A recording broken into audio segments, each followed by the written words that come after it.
be the leader. Don't just be perceived as the leader, be the leader. Yeah. And so read a ton. I read probably 50 articles a day. Yeah. I probably have at least 2 or 3 conversations a day just to learn from somebody that has knowledge that I don't have.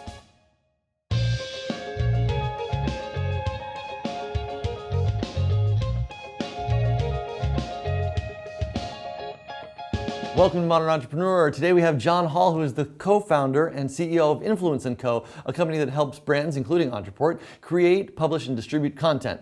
In less than 4 years, the company has become one of the largest providers of high-quality content to the world's top publications. It's been ranked number 72 on Forbes' Most Promising Companies in America list, named Impact's Best Marketing and Advertising Company of 2014 at the United Nations, and mentioned in Inc. magazine as the #1 company dominating content marketing. Thanks so much for being here, John. No problem. Thanks for having me. Yeah. So let's just dive right into it. Tell me what you think is your #1 skill set, your kind of unique skill set, and how that skill set has helped you be successful. So this is one that I would say that I didn't always have, but it's this natural ability to look to be helpful to other people. Yeah. It's something where, as a younger entrepreneur, I was very egotistical. I didn't think I was very self-centered, I guess you could say. Mm-hmm. And I think where I started seeing a lot of success in just entrepreneurship or life is that I started looking at how I can naturally be helpful, whether it be towards a client, a partner, a friend, a media outlet. It's something that is, in a business world where a lot of times everybody's thinking about themselves and their own benefit, I think it's a differentiating factor when you come into a relationship and you're very focused on what is the best way, like how can I add value for you? Yeah. And be very, very focused on that. And it's ultimately created a network of opportunities for me when I've taken that stance, and it's done really well. Yeah. So just a natural sort of tendency to lead with help and value. Yeah, I guess it's like at the end of almost every conversation, I'll ask, "How can I be helpful to you?" And you'll see with you is I'll find out a way, or at least so I have a general idea on what I could do. Yeah. And what's interesting is that I think that this skill has developed over time into it's almost like people refer to it as like connectors in the past. Yeah. Well, I look at it as I try to find opportunities for people and find the right fits. It could be viewed as a connector, but ultimately that can be happening where you spend an extra, let's say 30 minutes on a client when I didn't have to, Yeah. and say, hey, like one client yesterday said, I was surprised the CEO called me up, spent 30 minutes helping me out. Yeah. I think that's something that's differentiated me, and I think it's not just helped us out with clients, but just in general opportunities for myself and the company. Yeah. Seems so simple, doesn't it? Very simple. And I could have got super complicated with some other answer, but it's something that I preach about all the time is that I don't mean it was a simple answer. No, I mean, it's like, no, why it doesn't is. everybody do it, right? Well, some people do, and you're drawn. Like you find each other. I'm a part of Summit Series, for example. I'm going to be going on the cruise, and that's a group that is very similar. And I've have a lot of good friends in there, and we've been able to create a lot of business opportunities together. But it's like I told you before we got on video, is that you're drawn to people and brands that are either helpful or that you're attracted to. Yeah. And because a lot of times you're going to be offering something similar to somebody else. Yeah. And we all have this attraction towards likability, towards helpfulness, towards these different, to just enjoying being around someone. Yeah. And so I've really focused on trying to work on myself and say, hey, like, what can I do to be helpful, to actually, to be honest, give a shit about someone else rather than always being focused, what can I get out of them? Yeah. Awesome. So you've grown kind of insanely quickly. It sounds like last time we talked in person, it was a couple years ago, and you were like 12 people in your company. And yeah. I just heard that you've got 170 people on the payroll now. So unbelievable growth. What's working in your business to grow your business right now? How is that happening? Really, we're following the value. We're not like following the profits necessarily, I would say. Is that I think a lot of businesses are drawn by how can we immediately make the most money in the short amount of time as possible. Yeah. But we don't look at it that way. We look at it as simple from the start, is that we were created, the 3 co-founders, Brent, Kelsey, and I got together and we said, we want to truly help entrepreneurs, small business owners, build trust with an audience. And the best way we saw that was through education. Yeah. And when you think about the most trusted people in the world, it's your mentors, your advisors, your parents, people who have educated you throughout life. And so we said, how can we develop a process and a service and technology behind how you extract that knowledge, create content and distribute it. Now it started off with that idea, but then as we've learned is that it's not just entrepreneurs or small business owners that needed it, that's larger brands need it, mid-level brands. Pretty much trust is a barrier across all different industries. Yeah. And so what was interesting for us is that we've had so much success because of the fact is that we've just been following the value and we haven't been saying, okay, let's try and make money over here. It's simply like, wow, this, like we actually, we practice what we preach. We do a lot of content. We get attraction from these people and we're like, wow, there's an opportunity in this industry, in this brand.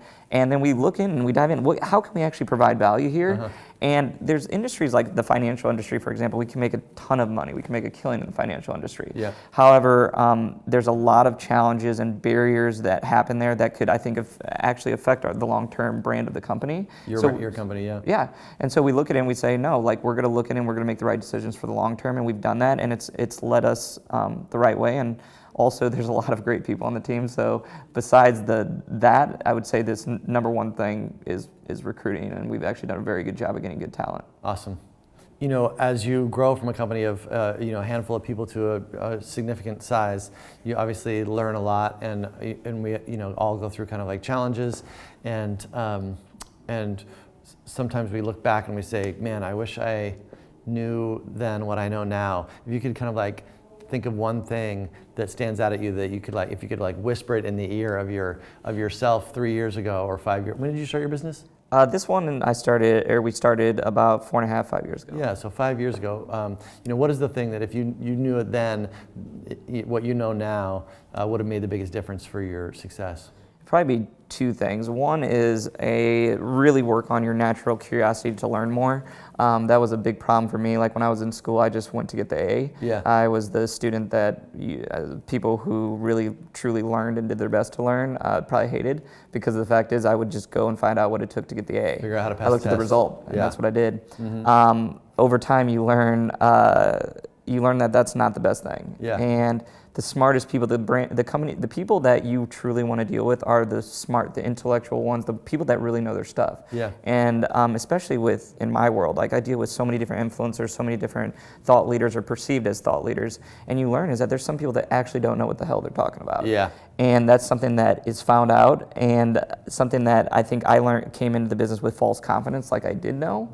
So I would say one, you know, really challenge yourself to learn as much as you can. Like be the leader. Don't just be perceived as the leader. Be the leader. Yeah. And so read a ton. I read probably 50 articles a day. Yeah. I probably have at least 2 or 3 conversations a day just to learn from somebody that has knowledge that I don't have. Yeah. And so doing things like that, I think are extremely valuable. And then also just investing in yourself.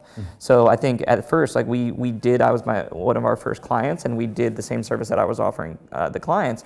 But I wish we would have really dove in and focused on investing more in the brand, because the fact is that it's created so many opportunities for us as a company. Yeah. But it was like, you don't want to be too like egotistical and like, hey, attention needs to be on me. It should have been, let's make it a significant investment, not just in myself, but Kelsey, the other people within the company, because there's just such a payoff in doing that.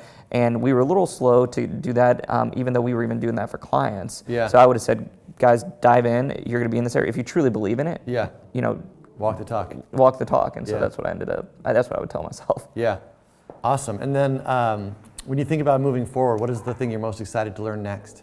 Learning next. I think I told you on the tech side. I think that's something that I've always been. Yeah. We've developed technology behind the service that we offered, and so service and tech are so different. You know, and it's very challenging to kind of shift that mindset. Yeah. And so for me, understanding how technology not just helps our clients, but also helps like media partners, how it makes our company run more effectively, that's very different than the service side. So I'm, you know, talking to people like you that have like a really strong, you know, tech background from building software. Right. And so for me, I'm really excited to learn more about that. Yeah, great, awesome. And you know, as entrepreneurs, we you know, struggle for the first years to kind of get it up off the ground, and all of our focus is on kind of the here and now and like making next payroll. But at some point, you get to you know, where you're you know, you're flying and the ship is going,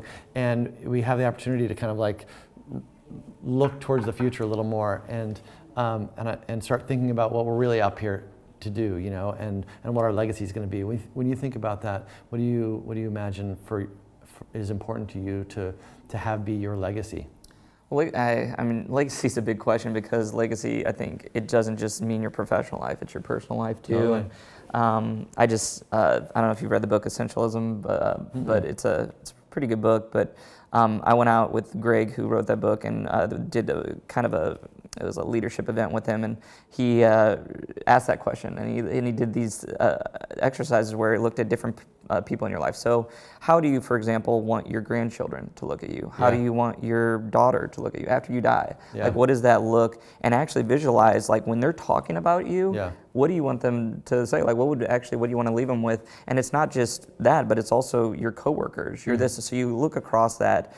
And for me, I think it's very hard to separate those two. And so for me, it's together. It's looking at is that I want to be known as someone who really tried to make people better. That, like, I was known for making people better versions of themselves. And so whether that was through challenging them, through you know, just like actually being challenging, not being the friendliest person in the world, because sometimes to bring the best out of people, you have to challenge them. You have to do that. Or it could be somebody knew that when they were down and they weren't doing well, that I was there, you know, for them in that instance and got them to where they could be successful. And so I think, like, for me, it's very big to bring the best out of people around you and help them enjoy life, but then also help them succeed.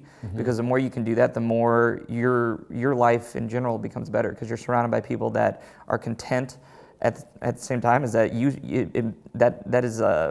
it's a spread effect. It gets to you too, and it affects your life. And so for me, that's what I try to do. Sometimes I fail at it. Sometimes I do a great job, but I'm still working on that and trying to think is that what does my legacy look like, and how can I have core values that are aligned with that? Yeah. So we've called this series Modern Entrepreneur.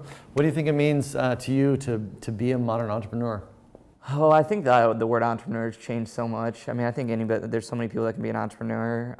There's entrepreneurs within companies. I mean, I look at some of the people within, I was just telling you the technology side of what we're doing, and the two people leading that I would consider entrepreneur. Sometimes people used to look at it as that, okay, is it that you spent the money on it? Well, that's obviously a big part. I mean, if you funded your company, that's a big entrepreneur, that's a risk.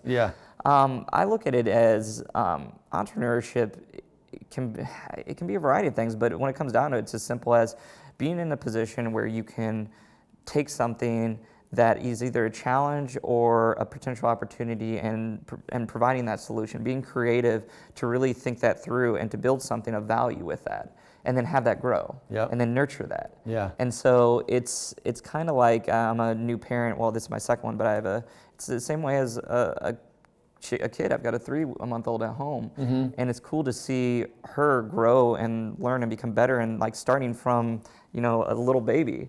And so a lot of times that's a business idea or just an idea within a company that ends up growing. And like, for example, we do Startup Weekend for our company. So we host it outside. We have the largest Startup Weekend that we actually host and provide the resources for, but we also host a Startup Weekend just for our company.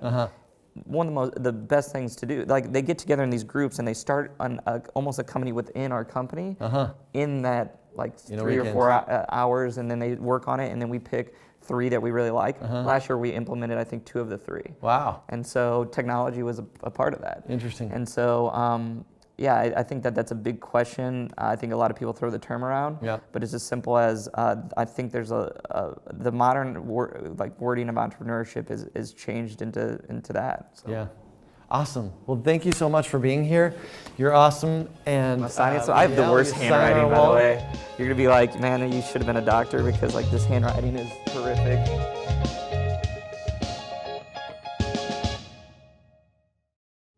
A lot of people try to barter, though, their team, and I don't think that's a good idea at all. In terms, like, for equity, you mean, or for for like energy exchange? For if somebody needs graphic design and maybe they're a business coach, they would say, okay, I'll give you this much coaching if you do my graphic design. And I do not recommend that. It doesn't work out. So pay real money for goods and services, and but invest early and look out for the long term. Absolutely.